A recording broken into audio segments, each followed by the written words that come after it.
जी, आज हम पढ़ेंगे कि उपनिषदों के ऋषि कैसे होते हैं। थोड़ी विचित्र है मनुष्य की स्थिति। रहना उसे शरीर में ही है, रहना उसे जगत के साथ ही है।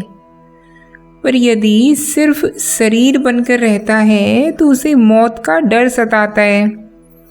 अपने चारों तरफ और ऊपर और नीचे अगर सिर्फ जगत को ही पाता है तो वो बेचैन हो जाता है। न शरीर छोड़ सकता है न दुनिया छोड़ सकता है। न शरीर और दुनिया में वो चैन पाता है।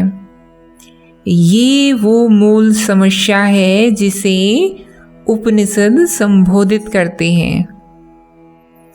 हमारी मूल धारणा क्या हो, हम अपने आप को क्या जानें, हमारा खुद से और संसार से रिश्ता क्या हो, हम जिए कैसे, इसका उत्तर देते हैं उपनिषद।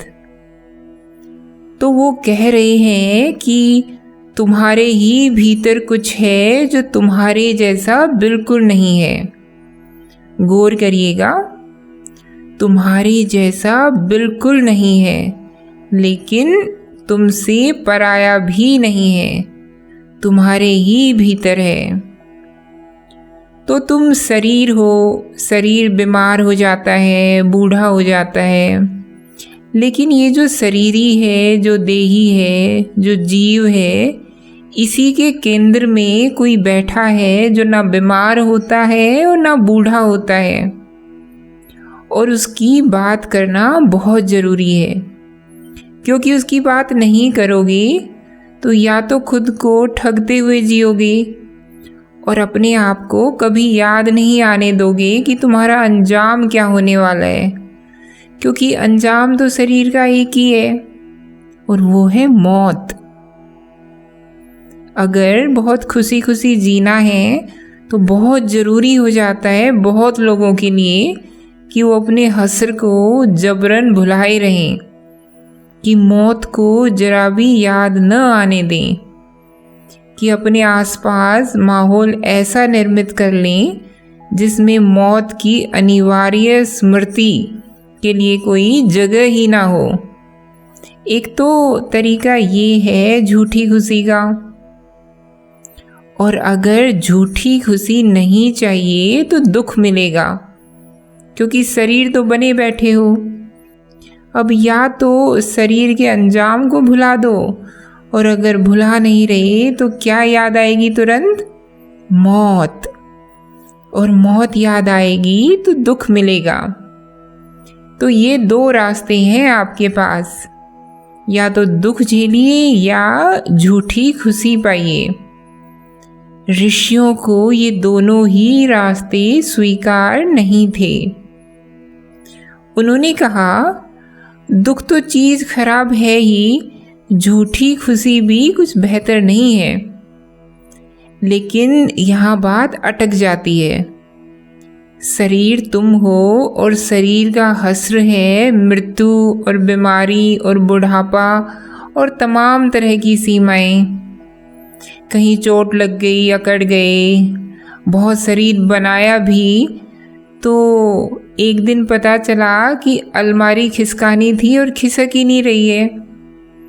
तो अचानक से स्पष्ट हो गया कि शरीर के सामर्थ्य की सीमाएं हैं। शरीर को ही आधार बना के, बुनियाद बना के कुछ सुख लेने निकले थे। रात बैठे थे कि आज तो खूब शराब पिएंगे, और 3-4 पैग अंदर गए नहीं कि लगे उलटने। तो तुरंत साबित हो गया कि शराब के माध्यम से भी जो सुख चाहते थे, शरीर वहाँ भी सीमित ही है। या कभी सोचा कि चलो फलानी पहाड़ी पर चढ़ के आते हैं, बड़ा मज़ा करेंगे, लेकिन टांगे जवाब दे गई। कभी सोचा चलो आज खूब तैरते हैं, खूब खेलते हैं, लेकिन वहाँ भी शरीर जवाब दे गया। तो कैसे पाओगे सुख अगर शरीर ही हो तुम और शरीर ही सुख पाने का जरिया है? तो अटक गए ना।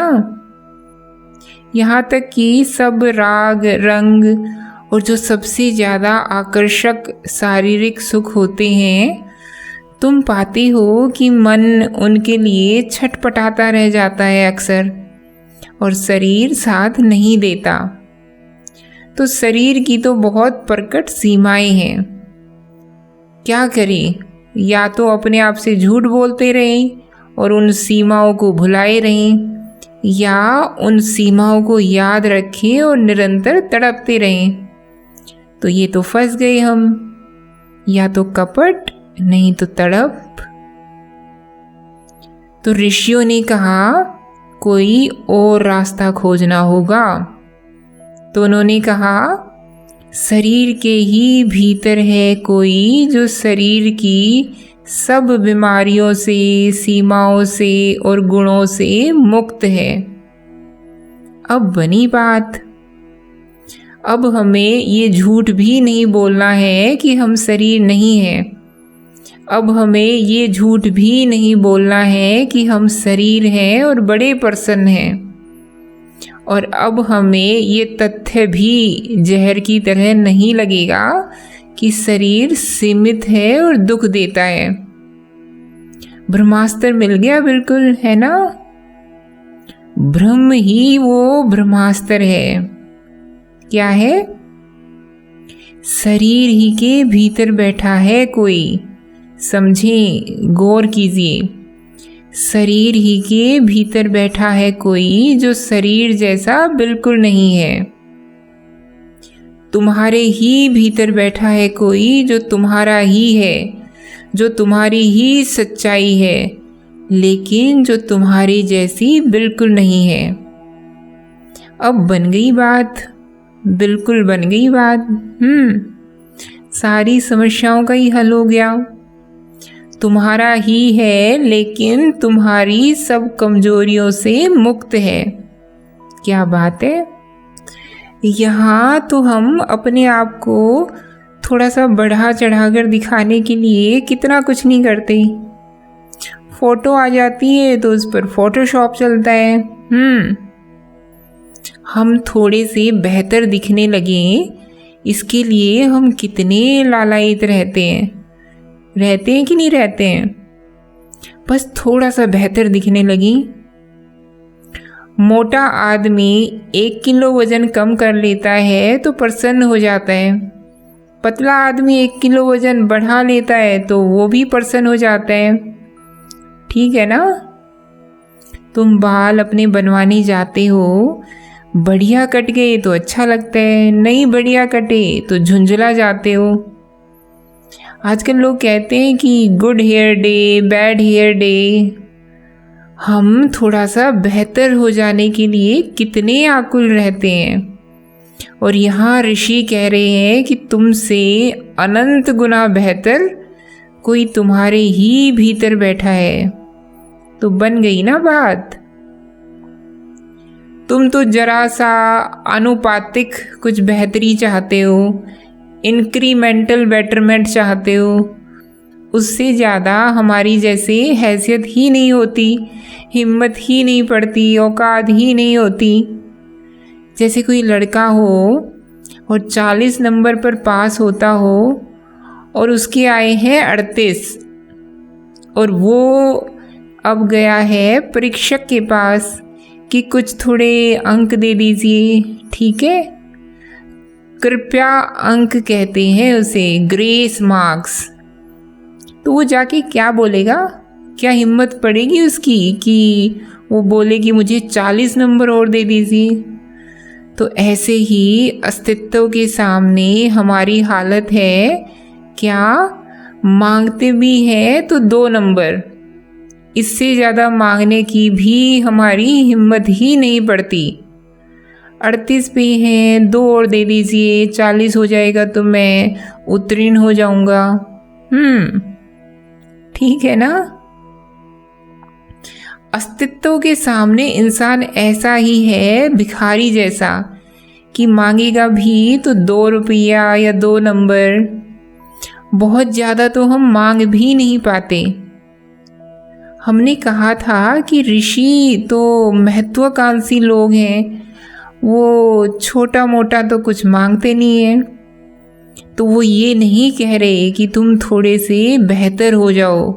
उन्होंने कहा कि नहीं बेटा, जब तक तुम हो, तुम थोड़े से ही बेहतर हो सकते हो, और थोड़ी बहुत बेहतरी हमको चाहिए ही नहीं। 38 हो, 40 हो, 42 हो, हमारे लिए सब बराबर हैं। हमको तो कुछ चाहिए जो अनंत गुना श्रेष्ठ हो हमसे। कैसा लग रहा है सुनने में? कैसा लग रहा है? हम तो परसेंटेज वाले लोग हैं। किसी चीज़ का दाम प्रतिशत में कम हो जाए तो दांत दिखा देते हैं, किसी चीज़ का दाम प्रतिशत में बढ़ जाए तो मुस्कुरा देते हैं। ऐसे ही करते हैं ना, हम प्रतिशत वाले लोग हैं। और ऋषि यहाँ ऐसे हैं कि वो गुणा भी नहीं कर रहे। वो ये भी नहीं कह रहे कि तुमको 100 रुपया मिल रहा था और अब 100 गुणा 100 मिलेगा ना, क्योंकि 100 गुणा 100 भी एक सीमित बात ही हो गई ना। वो ये तो कह ही नहीं रहे कि पहले 100 रुपया मिल रहा था और अब 100 से 10% ज़्यादा मिलेगा। प्रतिशत का हिसाब किसका रहता है? अहंकार का। थोड़ा सा और दे दो ना, 2 रुपया और दे दो, वो प्रतिशत वाला चलता है वहाँ। ऋषियों का प्रतिशत वाला भी नहीं है, गुणात्मक बढ़ोतरी भी नहीं मांग रहे। वो तो कह रहे हैं अनंत गुना बेहतर होना है। और अनंत गुना ऐसे नहीं बेहतर होना कि अनंत गुना जो हमसे बेहतर है वो कोई दूर की कौड़ी है। तो वो क्या बता रहे हैं तुमको? कोई है जो तुम्हारा है। वो सब चीज़ें जो तुम अपनी समझते हो उनसे ज़्यादा वो तुम्हारा है, और वो तुमसे दूर नहीं है, वो तुम्हारे हृदय में बैठा है। अब बताओ कैसा लगा? कैसा लगा? असंभव सा लगा ना? अरे मजा नहीं आया? तो इस मजे का नाम है उपनिषद। इसलिए कह रही हूँ उपनिषदों के पास जाओ, और इसलिए जानती हूँ कि उपनिषद सबके काम के हैं। क्योंकि जब हम वो लोग हैं जो 2 रुपए का लाभ करके प्रसन्न हो जाते हैं, तो जब हमें अनंत लाभ होगा तो हमारी खुशी का कोई ठिकाना होगा? वो जो अनंत खुशी है वो हमें यहाँ उपनिषदों के पास मिल सकती है। बात को समझ में आ रही है? इस चीज को पियो, भीतर आने दो। और अपने क्या कोई है जो तुमसे अनंत गुना बेहतर है, और वो बिल्कुल तुम्हारा है, तुम्हारी असलियत है वो, और वो तुम्हारे ही भीतर बैठा है।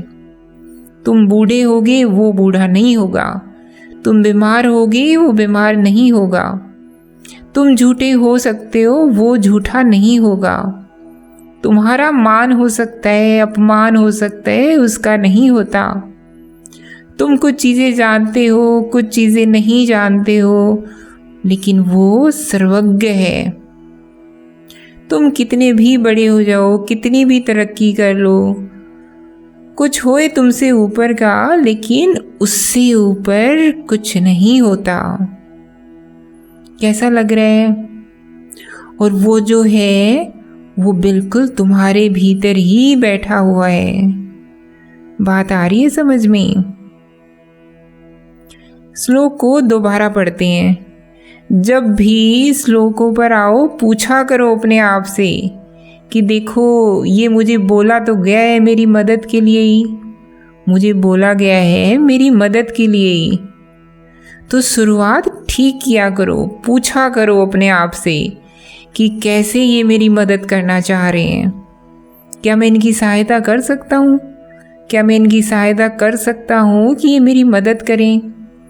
क्योंकि अगर तुम मदद करने में इनकी सहायता नहीं करोगी तो ये भी तुम्हारे आगे मजबूर से हो जाएंगी। तुम में कोई और ताकत हो ना हो, लेकिन इतनी ताकत ज़रूर है तुम में, क्या कि तुम्हारी मदद के लिए आती बड़ी से बड़ी ताकत को तुम बेअसर कर सकते हो। बाकी हर मामले में हम बहुत कमज़ोर होते हैं, एक मामले में हम बड़े ताकतवर होते हैं। किस मामले में? कि हमारी मदद के लिए कोई बड़ी से बड़ी ताकत आ रही हो, हम उनको विफल कर सकते हैं कि वो हमारी मदद ना कर पाए। इतनी ताकत हम में ज़रूर होती है। कुछ अच्छा अपने लिए कर पाने की ताकत हम में कम होती है थोड़ी, लेकिन अपना सत्यानाश कर लेने की ताकत हम में पूरी होती है। बात समझ में आ रही है? तो यहाँ पूछना चाहिए कि ऋषिवर क्या बताना चाह रहे हैं। ऐसी कौन सी व्यवहारिक बात है जो रोज़मर्रा की ज़िंदगी में मेरे काम की है? उन्होंने यूं ही कुछ नहीं बोल दिया। ऋषियों को तो मौन बहुत पसंद होता है। एक भी शब्द अगर बोल रहे हैं तो कुछ बात है, वो बात समझो और वो बात तुम्हारे काम की है, क्योंकि उनका अपना तो कुछ स्वार्थ है नहीं। ये मान के चला करो उनका अपना स्वार्थ नहीं है। तो पूछो कि मेरी मदद कैसे की जा रही है। ये श्लोक पढ़ते हैं, उसे हम जानते हैं जो जरा आदि से मुक्त सदा नित्य है। पहली बात में देखो कष्ट की झलक मिल रही है तुम्हें, जरा याद आ रही है, मुक्ति याद आ रही है, नित्यता याद आ रही है। चित्त ऐसा चाहिए संवेदनशील, जिसको अपनी हर खोट लगातार स्मृत रहे, वो भूले नहीं। चूँकि अपनी खोट याद है, इसीलिए फिर उत्साहित होकर के तुमको बता रहे हैं कि देखो निराश मत हो। हम उसे भी जानते हैं जो जरा सा मुक्त है, जो नित्य है, जिस पर कोई बंधन नहीं है। फिर वह सबसे पुरातन पुरुष सब में आत्मा रूप में समाहित है, और खुशखबरी ये है कि वो तुम्हारे ही भीतर मौजूद है। सिर्फ इतना ही तुम्हें नहीं बता रहे कि तुम्हारी कमजोरियां कहीं पर जाकर ख़त्म होती हैं। हम तुमसे ये भी बता रहे हैं कि वो जिसमें तुम्हारी कोई भी कमजोरी लेस मात्र भी नहीं होती, वो तो तुम में ही है, तुम में ही है। अपनी ताकत को पहचानो, सामर्थ्य को पहचानो, संभावना को देखो। बात आ रही है समझ में? और हम इधर उधर भागते रहते हैं कि छोटा मोटा कहीं से उत्साहवर्धन मिल जाए, कोई हमें थोड़ी ऊर्जा भर दे, कोई उत्साहित कर दे, कोई मोटिवेशन दे दे। और ये उपनिषद क्या है? मैंने पूछा ये क्या है? यहाँ तुमसे क्या कहा जा रहा है कि वो जो पूर्ण है, निर्दोष है, अंतिम है, असीम है, एब्सोल्यूटली परफेक्ट है, वो तुम्हारे भीतर ही मौजूद है। आगे वह सर्वत्र विद्यमान और अत्यंत व्यापक है। उसे ब्रह्मवेता जन जन्म बंधन से मुक्त तथा सदा नित्य रहने वाला बताते हैं। और जब तुम सीमित होकर के संसार को देखते हो तो संसार में भी तुम्हें सब सीमाएं ही सीमाएं दिखाई देती हैं। संसार में तुम्हें फिर कुछ ऐसा दिखाई भी नहीं पड़ेगा जो तुम्हारे काम का हो। काम का क्यों नहीं है? क्योंकि भीतर ही भीतर अकुला तो रहे हो तुम कि कुछ असीम मिल जाए, लेकिन खुद क्या बने बैठे हो? सीमित बने बैठे हो। तो दुनिया में क्या दिखाई देगा? सीमित। लो तुम भी सीमित, दुनिया भी सीमित, और चिल्ला रहे थे कि असीम असीम। अब सीमित और सीमित मिलकर के असीम तो हो नहीं जाएंगे, कि हो जाएंगे। सीमित में सीमित को चाहे जोड़ दो, चाहे घटा दो, चाहे गुणा कर दो, कुछ भी कर दो दोनों का, असीम तो नहीं हो जाएंगे ना, कि हो सकते हैं। दो संख्याओं को ले लो, दो सीमित संख्याओं को ले लो और उनके मध्य तुम्हें जो भी प्रक्रिया, जो भी ऑपरेशन करना है कर लो, और मुझे बताओ कि क्या तुम असीम तक पहुंच सकते हो? किसी भी तरह से उत्तर आ सकता है कि अनंत या इन्फिनिटी या अनंत।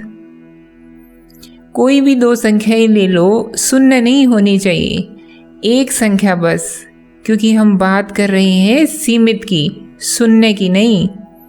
सीमित का मतलब होता है शून्य से ज़्यादा या कम, लेकिन पूर्ण नहीं। तो बीचों बीच का त्रिशंकु जैसा लटका हुआ, उसको सीमित बोलते हैं। कोई भी दो सीमित इकाइयाँ ले लो और उनको जिस भी तरीके से तुम्हें तोड़ना, मरोड़ना, जोड़ना, जो भी करना है करो। क्या अनंतता तक पहुंच सकते हो? इन्फिनिटी ला सकते हो? उत्तर है नहीं ला पाओगी। यही हाल अहंकारी जीव का होता है। वो भी सीमित, उसके संसार भी सीमित, लेकिन वो अपने और संसार के बीच हजार तरह के जोड़ तोड़ करता रहता है। 50 तरह के रिश्ते बनाएगा, ये पकड़ेगा, वो छोड़ेगा, सब, और नतीजे में हमेशा क्या मिलता है? सीमाएं, असीम नहीं मिलता। ठीक है। इसके उलट अभी यहाँ क्या बात बोली गई? पहले कहा गया कि वो जो अनंत है वो कहाँ मौजूद है, और फिर अगली ही सांस में कहा गया कि वो जो अनंत है वो सर्वव्यापक भी है। तुम अगर आत्मा हो तो जगत ब्रह्म है। बात समझ में आ रही है? अहम जब आत्मा है तो संसार ब्रह्म है, और अगर आत्मा नहीं है, अगर वो अहंकार है, तो अहम के लिए सिर्फ क्या है? सीमित संसार। अहम के लिए संसार है और आत्मा के लिए ब्रह्म है। दोनों स्थितियों में देखा तो अपनी ही छवि आ जाती है। अहंकार की बराबर की छवि क्या होती है? संसार। और आत्मा की बराबर की छवि क्या होती है? ब्रह्म। अहम और संसार एक हैं, और आत्मा, बोलो, और ब्रह्म एक है। अहम और संसार एक है और आत्मा और ब्रह्म एक हैं। अहम होकर के इधर उधर देखोगे तो यही सब छिटपुट चिल्लर नजर आएगी, 2 पैसे 5 पैसे। और जो आत्मस्थ हो गया वो दुनिया को देखता है तो पूर्ण ही पूर्ण, सब पूर्ण। क्या याद आया इससे? इधर देखा, उधर देखा, सब पूर्ण ही पूर्ण नजर आया। पूर्णमदः पूर्णमिदं पूर्णात् पूर्णमुदच्यते। सबके लिए नहीं है वो। किसके लिए है वो? जो पूर्ण हो, जो स्वयं पूर्ण होके देख रहा है, बोल रहा है पूर्णमदः पूर्णमिदं, ये भी पूर्ण, वो भी पूर्ण। क्यों? क्योंकि इधर हम पूर्ण। आ रही है बात समझ में? तो मनुष्य की जो अस्तित्वगत समस्या है उसका उत्तर देते हैं उपनिषद।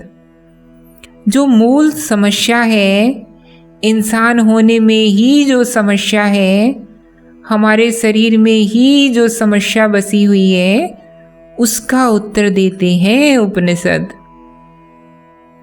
मनुष्य नहीं पैदा होता, क्या पैदा होती है? एक समस्या पैदा होती है। हमारे शरीर में ही समस्या बैठी हुई है, उसी का नाम है अहंकार। और उसका उत्तर नहीं मिल रहा तो बाकी सब उत्तर व्यर्थ हैं।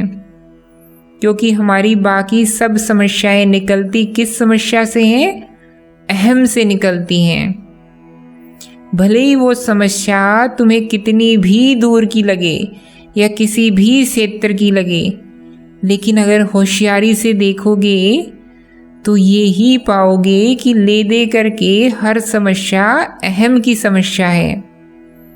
तो उपनिषद उस मूल समस्या का समाधान करते हैं, जिसको अगर काट दिया तो बाकी सब समस्याएं अपने आप ठीक हो जाती हैं।